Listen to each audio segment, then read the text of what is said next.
There have been commitments from legislators to revise and amend the Government Procurement and the Revised AFP Modernization Law to help the armed forces of the Philippines expedite their acquisitions.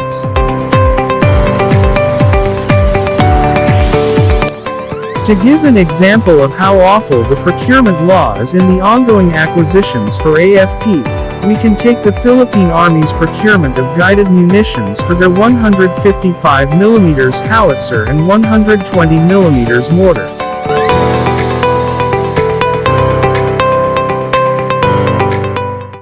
Both of these acquisitions were featured by Bons Cue PHs last year. The total cost for those projects is less than 500 million pesos for a few quantities of 155mm and 120mm precision-guided rounds.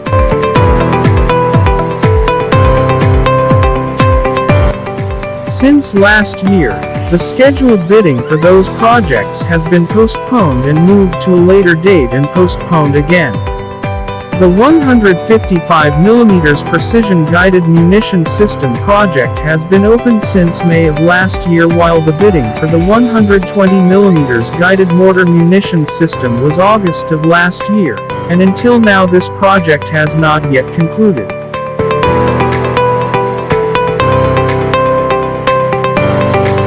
Currently, the Philippine Army has 155mm Atmos self-propelled and M71 towed howitzer system, and the 120mm Cardam mortar system, all of which were acquired from Elbit Systems of Israel.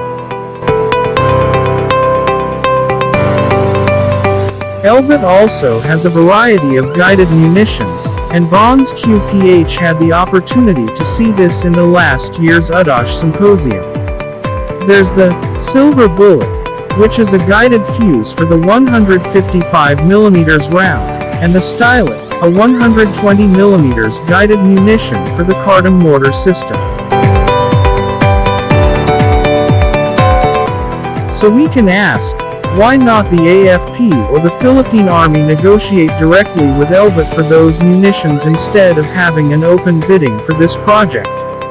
It is because the item they need is also available to other companies, and with this, the Philippine Army will have to open bids to give other munition companies the chance to supply those munitions that could have smaller contract price than Elbit's offer, hence the phase in the procurement law, the lowest qualified bidder. Direct negotiations will be allowed if there are two successive bid failures or nobody has participated in the bidding. And with this process on and off for a year, the cost to have those munitions could be much higher now than it was last year. With the high demand for different kinds of munitions with the ongoing Ukraine-Russia conflict, priority is given to them, and they are acquiring massive amounts of munitions, which makes the supplies thin. And with high demand and few supplies of munitions, the higher the prices will be. This is also the point emphasized by Defense Secretary Gibo Teodoro on the DND's budget hearing in the House of Representatives. The more the project is delayed, the more and more it will be costly to acquire, as the cost to produce such items increases every year. The current procurement laws didn't give that easy leverage to do things quickly for acquisition, which unfortunately added delays. And what could be the less than 500 million pesos budget provided last year for those acquisitions is already not enough to acquire those items this year. We understand the procurement law is crafted for transparency purposes, but the process has hampered the AFP's speedy acquisition, and there's room for further improvement.